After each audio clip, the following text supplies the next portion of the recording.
Hello friends, कैसे हैं सभी लोग। दोस्तों आज का भी क्लास हमारा सेकेंड ईयर से रहेगा। सेकेंड ईयर में कोर्स 11 पर बात करेंगे, क्योंकि कोर्स 11 के जो मोस्ट इम्पोर्टेंट टॉपिक्स हैं उन पर बात चल रही है। क्योंकि ऐसा है, एग्जाम के टाइम में क्या होता है ना, मोस्ट इम्पोर्टेंट हमारे टॉपिक रह जाते हैं। हालांकि ये सभी जानते हैं कि अभी तक यूट्यूब चैनल पर हमारे जो है सेकेंड ईयर की क्लास बहुत कम हुए हैं, तो क्यों ना पहले हम जो छूट जाता है हमेशा, जिसकी वजह से हमें फीडबैक अच्छा नहीं मिलता है, सबसे पहले हम उन क्लासों को करते हैं। ठीक है, तो आज का भी क्लास जैसे कि कोर्स 11 से रहेगा। कोर्स 11 में आपका मोस्ट इंपोर्टेंट टॉपिक है चैलेंजेस ऑफ पेरेंट्स ऑफ, ठीक है, 21st century modern state learners. ठीक है, प्रश्न आपको पूछेगा 21वीं सदी के आधुनिक शिक्षार्थियों के माता पिता की क्या चुनौतियां।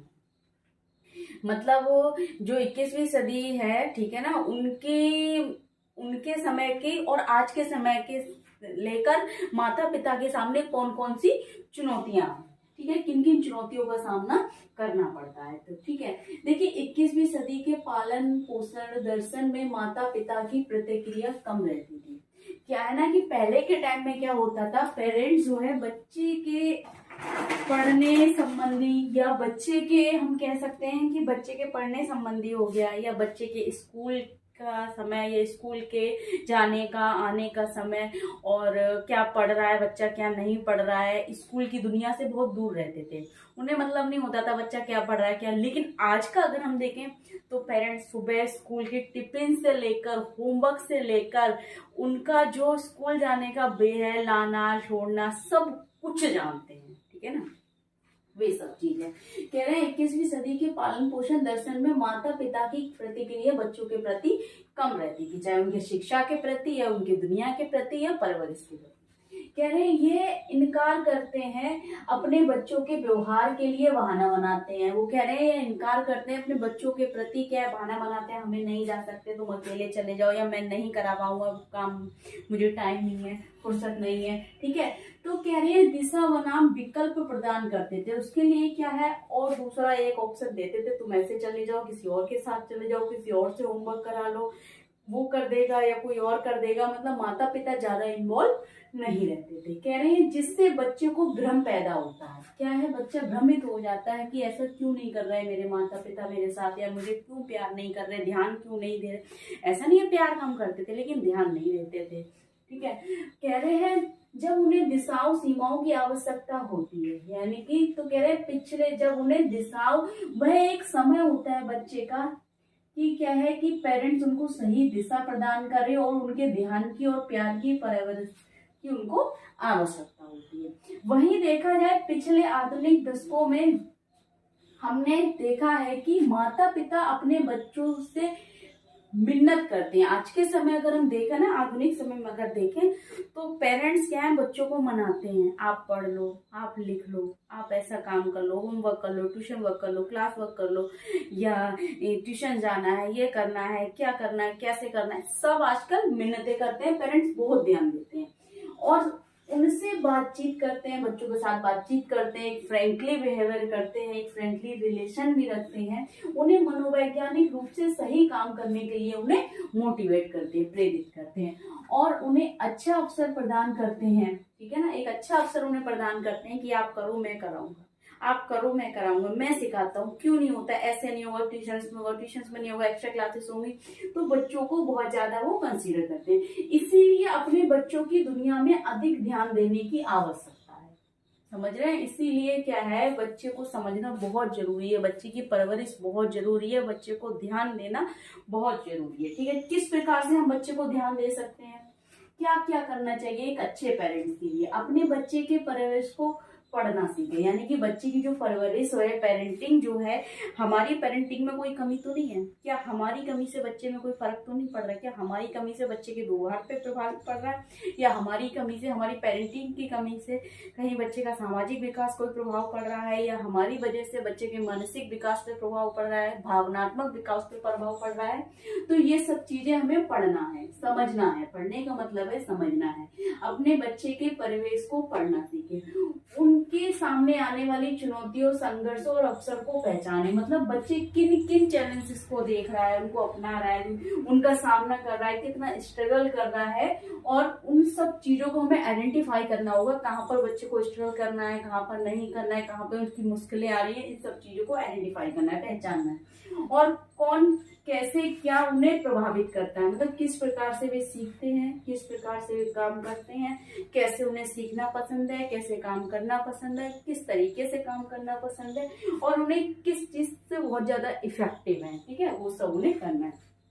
अपने बच्चों के भावनात्मक नियंत्रण को विनियमित और विकसित करने में मदद करें, यानी कि उनके जो इमोशनल है उनको कंट्रोल करना सिखाएं, ठीक है। इमोशनली अगर इमोशनल उनके कंट्रोल नहीं होंगे तो क्या है, उनके विकास और शैक्षणिक कार्यों पर प्रभाव पड़ेगा। तो कह रहे हैं क्या है कि उनके भावनात्मक, एक उनका जो इमोशनल है उनको कंट्रोल करें, ठीक है, और क्या है, उनको विनियमित विकसित करने में, यानी कि उनके जो कार्य हैं उनको करने में उन्हें प्रेरणा करें या उन्हें मदद करें। दूसरा कह रहे हैं बच्चे को भावनात्मक नियंत्रण कर सिखाकर माता पिता सीख सकते हैं। बच्चे की जो इमोशनल है, इमोशनल को अगर कंट्रोल करें और उनसे ये सीख सकते हैं कि बच्चे किस तरह नकारात्मक मनोदशा की स्थिति में आ जाते हैं।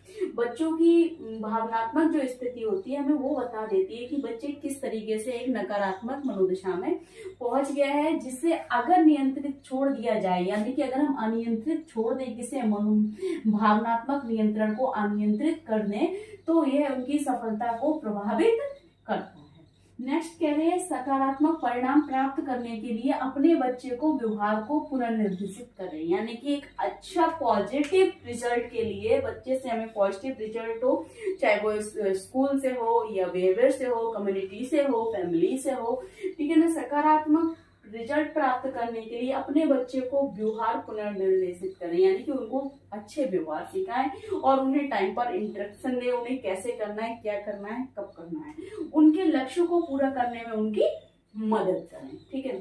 नेक्स्ट कह रहे हैं उनके वर्तमान और भविष्य के प्रयासों के लिए आत्ममूल्य और आत्मविश्वास की प्रेरणा की भावना बढ़े, क्योंकि इससे क्या होगा, उनके वर्तमान में, उनके करंट में, उनके फ्यूचर में, ठीक है, और जो उन प्रोसेस चल रहा है उनके कॉन्फिडेंस के लिए, उसमें क्या उन्हें मोटिवेशन मिलेगा।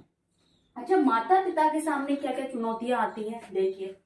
सबसे पहले कह रहे हैं ऑनलाइन शिकारी, बच्चे बड़े पैमाने पर स्कूल में साइबर का प्रयोग, यानी कि ये सब जानते हैं कि आजकल एजुकेशन इतनी फास्ट हो गई है, इतनी देखा जाए टेक्नोलॉजी यूज हो रही है, जितना किताबें यूज नहीं हो रही उतना फोन और इंटरनेट और साइबर यूज हो रहा है, ठीक है। तो कह रहे हैं इनका क्या है, बच्चे बहुत बड़े पैमाने पर इनका साइबर एक बन चुके हैं, कह रहे हैं इनका बहुत ज्यादा यूज कर रहे हैं, और ये सभी क्या है, बच्चे को भ्रमित करते हैं, चिंतित करते हैं, अवसाद करते हैं, प्रदर्शन संबंधी समस्याएं और आत्मघाती व्यवहार को जन्म दे सकती हैं, क्योंकि बच्चा एक फोन से एक चीज पढ़ रहा है, अकेला पढ़ रहा है, तो वो दूसरे को पढ़ना पसंद नहीं करेगा। कहाँ पढ़ते थे, ग्रुप में 4 लोग पढ़ते थे, वहां केवल फोन से वो कई देर तक एक ही चीज देगा। अगर वो पढ़ाई तो कर रहा है, हो सकता है 10 मिनट पढ़ाई के लिए, तो 2 मिनट वो कुछ अलग चीजें देख रहा है फोन में, 2 मिनट वो गलत चीजें देख रहा है, 2 मिनट वो इंटरटेन कर रहा है, 2 मिनट वो किसी और चीज को लर्न कर रहा है। तो कहीं ना कहीं वे सभी चीजें क्या होंगी, अवसाद, चिंता, प्रदर्शन संबंधी समस्या, आत्मघाती व्यवहार को जन्म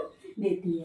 अधिक समय स्क्रीन पर बिताना जो सामाजिक दबाव और उसके दैनिक जीवन को प्रभावित कर सकती है, सबसे बड़ी चुनौती है हर पेरेंट्स के लिए। दूसरा कह रहे हैं पारिवारिक शिथिलता, तलाक और पुनर्विवाह के लिए समर्थन और समायोजन की कमी और माता पिता की जागरूकता की कमी। क्या है ना, परिवार में एक तो रिलेशन अच्छे नहीं होते, कहते नहीं उस परिवार का खानदान ही खराब है। खानदान खराब करने का ये मतलब नहीं होता, उसमें जो रिलेशंस होते हैं वो इरिस्पॉन्सिबल होते हैं, किसी को किसी से कोई मतलब नहीं होता, किसी की दुनिया से मतलब नहीं होता, किसी के जीने से मतलब नहीं होता, किसी के मरने के मतलब नहीं होता, किसी के आने का मतलब नहीं, किसी के जाने का मतलब, किसी को फ्यूचर से मतलब नहीं है। इस चीज की बात कर रहे हैं, जहां पर कह रहे हैं कि समायोजन की कमी होती है एक दूसरे के साथ, माता पिता को जागरूकता की कमी होती है, उनके बच्चे के साथ क्या हो रहा है और इन बच्चे पर उसका क्या प्रभाव पड़ रहा है। अक्सर अवसाद और चिंता स्कूल के साथ साथ वयस्कों के साथ संबंधों में कठिनाई का कारण बन जाता है। छात्र क्या होता है, स्कूल में भी एक अच्छे संबंध नहीं बना पाता, अच्छे दोस्त नहीं बना पाता, बड़े लोगों के साथ भी वे अच्छे संबंध नहीं बना पाता है, समझ रहे हैं। तीसरा कह रहे हैं सोशल मीडिया का प्रभाव, ऑनलाइन पोर्नोग्राफी, मादक द्रव्यों का सेवन और धमकाना, ये सभी विकल्प हैं। क्या है ना, सोशल मीडिया का प्रभाव जो पड़ रहा है, सब देख रहे हैं ऑनलाइन, फोनोग्राफी, मादक उससे क्या सेवन, उसमें सब मतलब पिक्चर्स अलग तरीके की आती हैं, कुछ अच्छी हैं, कुछ बुरी हैं, कुछ काम की हैं, कुछ काम की नहीं है, कोई यूजफुल है, कोई अनयूजफुल है ना। तो उसमें क्या है, ये सभी क्या ऐसे विकल्प हैं जिन्हें अब सब कुछ बच्चे भावनात्मक बढ़ी हुई डिग्री से निपटने के लिए अपनाते हैं, मतलब अपनी परेशानियों को निपटने के लिए अपनाते हैं, अपनी परेशानियों से भागते हैं। क्या माता पिता ध्यान नहीं दे रहे हैं, इसमें क्या होता है कि इस समय पर माता पिता ध्यान उनको नहीं दे रहे हैं, ठीक है, क्योंकि जब माता पिता का ध्यान होता है तो ये सब चीजें बच्चे नहीं करते हैं। सोशल मीडिया, ऑनलाइन, फोनोग्राफी, मादक द्रव्यों का सेवन, या अलग अलग चीजें, ये सब चीजें नहीं करते हैं, ठीक है। चौथा कह रहे हैं बच्चे के जीवन में क्या चल रहा है उस पर ध्यान दें और नए 3 Rs को शामिल करें, यानी कि रीडिंग, राइटिंग, अर्थमेटिक को क्या करें, उसमें शामिल करें। बच्चे के परिवेश को पढ़े, इस बात पर ध्यान दें कि बच्चे के जीवन में क्या चल रहा है। कह रहे हैं माता पिता को क्या होना चाहिए ना, कि बच्चे को देखना चाहिए कि उसके परवरिश में क्या कमी है, और बच्चे को रीडिंग, राइटिंग, अर्थमेटिक में उनको शामिल होना चाहिए, यानी कि बच्चे की जो स्कूली दुनिया है उसमें अभिभावक को शामिल होना है। कह रहे हैं उनकी दुनिया पर क्या प्रभाव पड़ रहा है, क्या इफेक्ट पड़ रहा है, उसको देखें, बच्चे को उभारें और प्रतिक्रिया देने के तरीके पर ध्यान दें, ठीक है। इसको ध्यान देकर भावनात्मक तापमान को नियंत्रित करने में उसकी मदद करें, यानी उन्हें अपने भावनाओं पर नियंत्रण करना सिखाएं और व्यवहार को पुनः निर्देशित करें। अपने बच्चे के उपलब्धियों और निराशाओं पर ध्यान दें और उन्हें उनकी सर्वोच्च व्यक्तिगत सफलता और महत्व की ओर निर्देशित करें। ये भी एक बहुत बड़ी चुनौती है कि पेरेंट्स अपने बच्चों की तरफ ध्यान नहीं देते हैं। वो क्या है, अपने जॉब कर रहे हैं दोनों लोग, ठीक है, मम्मी पापा जॉब कर रहे हैं, बच्चे पर ध्यान ही नहीं दे रहे हैं। बच्चा कब स्कूल जा रहा है, बच्चा क्या खा रहा है, बच्चों को क्या होमवर्क मिला है, क्या डायरी में मेंशन हुआ है, कैसे करना है, कल क्या लेके जाना है, कौन सा सिलेबस चेंज करना है, कौन सी बुक्स लेके जानी है, कल क्या उसने मतलब करेगा, कल होमवर्क में कि ये कुछ नहीं देखते। कहीं ना कहीं बच्चा इमोशनली हो जाता है इन सभी चीजों से। और बच्चों की जब वो देखता है कि उसके पेरेंट्स छोड़ने आ रहे हैं, उसको लेने आ रहे हैं, इतना कंसीडर करते हैं, उसके पेरेंट्स इतना अप्रिशिएट करते हैं, और उसके पेरेंट्स को क्या अकेला जाना आना, तो कहीं ना कहीं बच्चा इमोशनल इशू बन जाते हैं उसके साथ साथ। और क्या है, अपनी भावनात्मक इमोशंस को क्या है, भावनात्मक को, अपनी भावनाओं को वो नियंत्रण नहीं कर पाता है, और इसका क्या होता है कि बच्चे अपनी एक अच्छी उपलब्धि प्राप्त नहीं कर पाता है। तो कह रहे हैं बच्चे की जो स्कूल की दुनिया में है उसमें शामिल हो, पेरेंट्स टीचर मीटिंग में शामिल हो, बच्चे को स्कूल लेकर जाना लाना, ऐसा नहीं कि डेली, कभी तो आप जाइए कि आखिर क्लास में चल क्या रहा है बच्चे का, टीचर से उसकी मिलिए, उसका होमवर्क देखिए, क्लास वर्क देखिए, डायरी देखिए, जितने भी रूटीन्स उसके होते हैं उन सब में उनको भाग लेना चाहिए। कह रहे हैं साथ ये जानना भी महत्वपूर्ण है कि आत्मसम्मान, आत्मधारणा और प्रेरणा जन्मसिद्ध अधिकार नहीं है। ये चीज सही है, क्या है, महत्वपूर्ण है। आत्मसम्मान जन्म सिद्ध नहीं होता, आत्मधारणा यानी कि आइडेंटिफिकेशन जन्म सिद्ध नहीं होती है। अपना एक कॉन्फिडेंस बनाना पड़ता है, अपनी आइडेंटिटी बनानी पड़ती है, मोटिवेशन आपको लेना पड़ता है। इन सब के लिए क्या होता है, हमें काम करना बहुत जरूरी है। शिक्षक बनना और माता पिता बनना, ये जिम्मेदारी किसकी है, एक शिक्षक बनना माता पिता की जिम्मेदारी है। किसी छात्र को कोई शिक्षक नहीं सिखाता, कोई किसी भी स्टूडेंट को एक टीचर बहुत अच्छा नहीं बनाता है, ना बुरा बनाता है ना अच्छा बनाता है, ठीक है ना, उसकी जो ड्यूटी है वो करता है। लेकिन एक बच्चे को एक अच्छा स्टूडेंट बनाना उसके माता पिता के हाथों में होता है, ठीक है। एक बच्चे के फ्यूचर को बनाना उसके पेरेंट्स के हाथों में होता है, टीचर के हाथों में नहीं होता। टीचर केवल अपना वही काम करेगा जो उसको दिया गया है, समझ रहे हैं, लेकिन उसको अच्छा बनाना एक पेरेंट्स के हाथ में होता है, ठीक। यानी आज पालन पोषण बच्चे का सबसे अच्छा दोस्त बन गया है, नवीनतम टेक्निक खरीदने से अधिक है। क्योंकि अगर आपकी पेरेंटिंग स्टाइल अच्छी है ना, तो किसी भी तोहफे से ज्यादा अच्छा है कि अपनी पेरेंटिंग स्टाइल को बदलें, अपनी परवरिश की शैली को अपनाएं और अच्छा करें। यह नेतृत्व और कभी कभी आलोकप्रिय निर्णय लेने के बारे में है, क्योंकि बच्चे के सर्वोच्च हित में यदि माता पिता ऐसा नहीं करेंगे तो कोई और नहीं करेगा। और एक अच्छी परवरिश अगर माता पिता नहीं देंगे, चाहे वो केयर टेकर हो, दादी दादा हो, नानी नाना हो, फैमिली में कोई भी मेंबर हो, ऐसा कोई नहीं करेगा जो एक माता पिता बच्चे को परवरिश दे सकते हैं, उसको अच्छा बना सकते हैं, अच्छी परवरिश दे सकते हैं।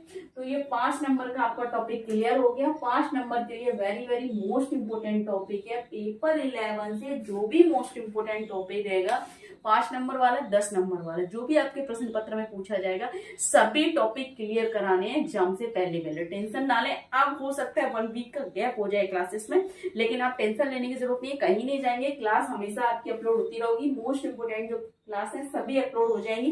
बाकी अगर एग्जाम की कोई नोटिस आता है तो आप मुझे व्हाट्सएप किया करें, मुझे या कमेंट बॉक्स में कमेंट किया करें, मैम ये न्यू नोटिस आ गया, ठीक है। हालांकि मैं ध्यान ज्यादा नहीं दे पा रही हूँ अभी, ठीक है। तो अगर कुछ समझ नहीं आ रहा है, कुछ डाउट लग रहा है, कुछ पूछना है तो कमेंट बॉक्स में कमेंट करें। ज्यादा से ज्यादा वीडियो शेयर करें, लाइक करें, चैनल को सब्सक्राइब करें, बेल आइकन को प्रेस करें ताकि नेक्स्ट आने वाली क्लास आप तक पहुंचे। दोस्तों थैंक यू।